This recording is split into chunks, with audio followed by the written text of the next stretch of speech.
नमस्कार। आजकल चर्चा में क्यों है इस श्रृंखला के तहत आज एक बार पुनः मैं आपके बीच उपस्थित हूं एक नए एपिसोड के साथ। आज हम बात करेंगे जुगल किशोर मंदिर मध्य प्रदेश। ये मंदिर वर्तमान समय में बहुत अधिक चर्चा में है। तो आइए जानते हैं कि ये मंदिर चर्चा में क्यों है। ये चर्चा प्रारंभ करने के पूर्व मैं आपको ये बताना चाहूंगा कि इस श्रृंखला के तहत जितने भी कार्यक्रम में यहाँ पर कर रहा हूं उन सभी में तथ्यात्मक जानकारी को आपके सामने रखने का भरसक प्रयास किया गया है और यह सब मैं करता हूं भारतीय संविधान में प्राप्त मौलिक अधिकार और भारतीय संविधान के अनुच्छेद 51 क में दिए गए मूल कर्तव्यों का परिपालन करते हुए। इस वीडियो में जो भी लोगो आदि दिखाए गए हैं वो संबंधित व्यक्ति या संस्था की निजी संपत्ति है और हम उनका सम्मान करते हैं। यदि किसी भी प्रकार के कॉपीराइट एक्ट का उल्लंघन होता और इस प्रकार का मामला संज्ञान में आता है तो मैं उस सामग्री को हटा लूंगा। तो चलिए प्रारंभ करते हैं कि जुगल किशोर मंदिर पन्ना मध्य प्रदेश आजकल चर्चा में क्यों है।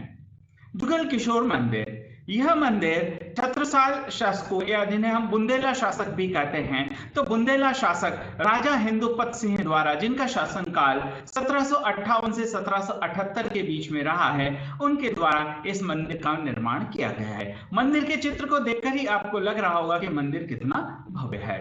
जब तक राजशाही थी इस मंदिर में पूजा अर्चना आदि सारे क्रियाकलापों पर या जो भी कर्मकांड आदि होते थे उन पर पूरा राजशाही का नियंत्रण था।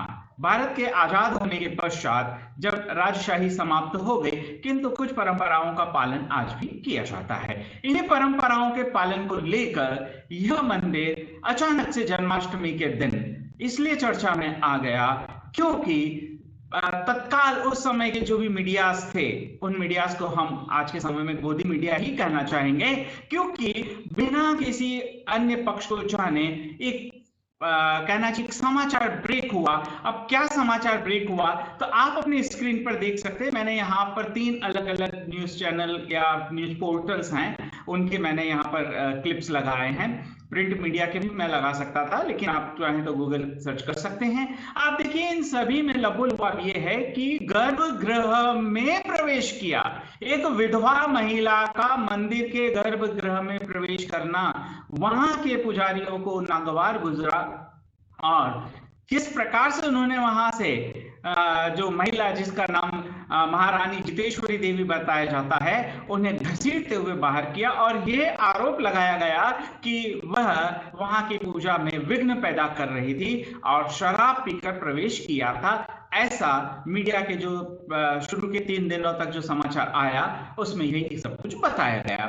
लेकिन बाद में जब मध्य प्रदेश के प्रखर पत्रकार डॉक्टर राकेश पाठक जी ने एक वीडियो जारी किया और साथ ही साथ वहां पर लोकल जो मीडिया था, जो लोकल कहना चाहिए यूट्यूबर्स आदि थे, उन्होंने फिर वहां के युवराज जो कि अभी लगभग 17 वर्ष की आयु के हैं, जिनका नाम महेंद्र छत्रसाल द्वितीय है, उनका बयान आया और 2 दिन तक जेल में रहने के पश्चात जब महारानी जितेश्वरी देवी भी बाहर आई और उन्होंने जब अपना पक्ष मीडिया के सामने रखा तो जो कहानी सामने निकल कर आई वो बिल्कुल अलग ही बयान करती है। यहाँ स्क्रीन पर आपको दिखाई दे रही है, यह महारानी जितेश्वरी देवी द्वारा लिखी गई एक चिट्ठी है जो उन्होंने बलदाऊ जयंती के पश्चात वहां के पुजारियों को लिखी थी। इस चिट्ठी में यह कहा गया है कि बलदाऊ जयंती के दिन पूजा के दौरान परंपरा के विपरीत वहां पर 2 चंवर झुलाए गए जबकि परंपरा केवल एक ही चंवर की थी। लेकिन वहां पर एक अन्य व्यक्ति को महत्ता देते हुए, मैं उनका नाम आदि नहीं ले रहा हूं, कुछ मर्यादाएं हैं इस कारण से, तो वहां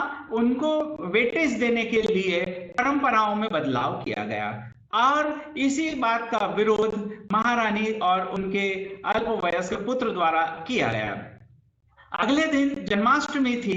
जन्माष्टमी के दिन वे वीडियोस भी आपको YouTube पर काफी सारे मिल जाएंगे जिसमें स्पष्ट तौर पर देखा जा सकता है कि जब महारानी और उनके पुत्र मंदिर में प्रवेश करने का प्रयास कर रहे थे तो मंदिर के दरवाजे बंद किए गए और फिर जैसे ही किसी तरह से महारानी ने अंदर प्रवेश किया और गर्भगृह में जाकर वह जब चमर झुलाने लगी तो वहां उन्हें घसीट कर निकाला गया है। आप इसको YouTube वीडियोस पर देख सकते हैं। कॉपीराइट एक्ट का उल्लंघन न हो इसलिए मैं वो वीडियो लिंक्स यहाँ पर नहीं दिखा रहा हूं, लेकिन आप उसकी लिंक मैंने डिस्क्रिप्शन में डाल रखी है, वहां से आप वो लिंक्स देख सकते हैं कि किस प्रकार से एक विधवा महिला को मंदिर में से बाहर खींच कर निकाल दिया गया।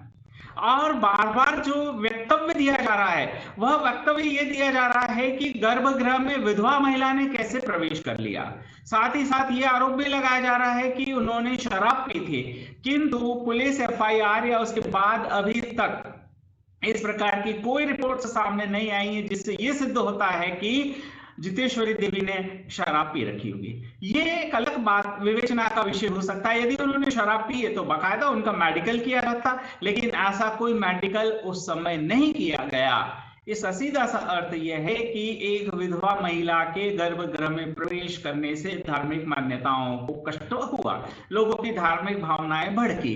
तो क्या ये धार्मिक भावना इतनी कमजोर है कि जिस शासक ने या जिस राजवंश ने इतने भव्य मंदिर का निर्माण किया या कराया, आज वहां पर उन्हें प्रवेश नहीं करने दिया जा रहा है? आप अंदाजा लगा सकते हैं कि इस देश में धर्म और पाखंड के नाम पर सदियों से किस प्रकार से लोगों को मंदिरों में प्रवेश करने से वंचित किया गया। मंदिर में प्रवेश करना कोई बड़ी बात नहीं है, बड़ी बात यह है कि उन्हें उनके मानवाधिकारों से वंचित किया गया, उन्हें मानव ही नहीं समझा गया।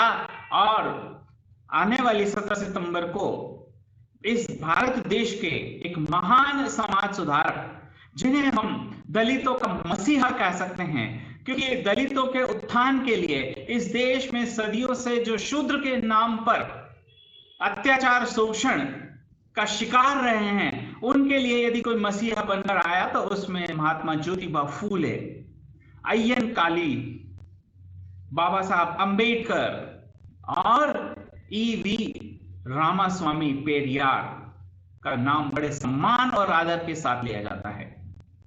तो 17 सितंबर EV रामास्वामी पेरियार साहब की जयंती है और ये सप्ताह मैं उन्हीं को समर्पित करता हूं। और इस सप्ताह में दक्षिण भारत में दलित उत्थान और शूद्रों के जिन्हें वर्ण व्यवस्था में, इस देश की धार्मिक मान्यताओं में, इस देश की धार्मिक परंपराओं में जिन्हें शूद्र कहकर चौथे वर्ण के रूप में पशुओं से भी बदतर जीवन जीने के लिए मजबूर किया गया, उनके उत्थान के लिए EV रामास्वामी पेरियार ने क्या क्या कार्य किए, उन पर केंद्रित वीडियोस जो है मैं इस सप्ताह जारी करने वाला हूं।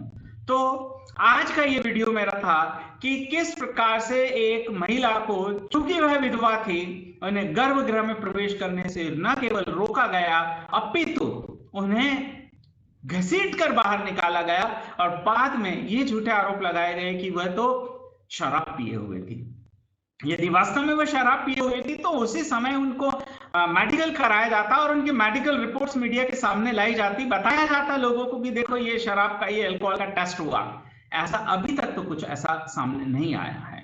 यदि सामने आता है तो ठीक है, तब की तब देखेंगे, लेकिन इस प्रकार से एक महिला को जो कि राजवंश की परंपरा का पालन कर रही है, उसे आज भी आजादी के इस अमृत काल में, अमृत काल है ये, और इस अमृत काल में क्या विष बरस रहा है। उम्मीद करता हूं कि आपको ये मेरा वीडियो अच्छा लगा होगा। यदि आपको वीडियो अच्छा लगा है तो आप कमेंट्स करके बताइए, शेयर कीजिए, और यदि आपको लगता है कि और कुछ सुधार किया जाए और नए विषयों पर सामाजिक जागरूकता और चिंतन को लेकर कोई वीडियोस बनाए जाएं तो कृपया कमेंट्स करके आप बताएं, मैं उन पर भी वीडियोस बनाने का प्रयास करूंगा। और एक भारतीय नागरिक के रूप में भारतीय संविधान ने हमें 51 क में जो मूल कर्तव्य दिए हैं, उन मूल कर्तव्यों का पालन करता रहूंगा। धन्यवाद।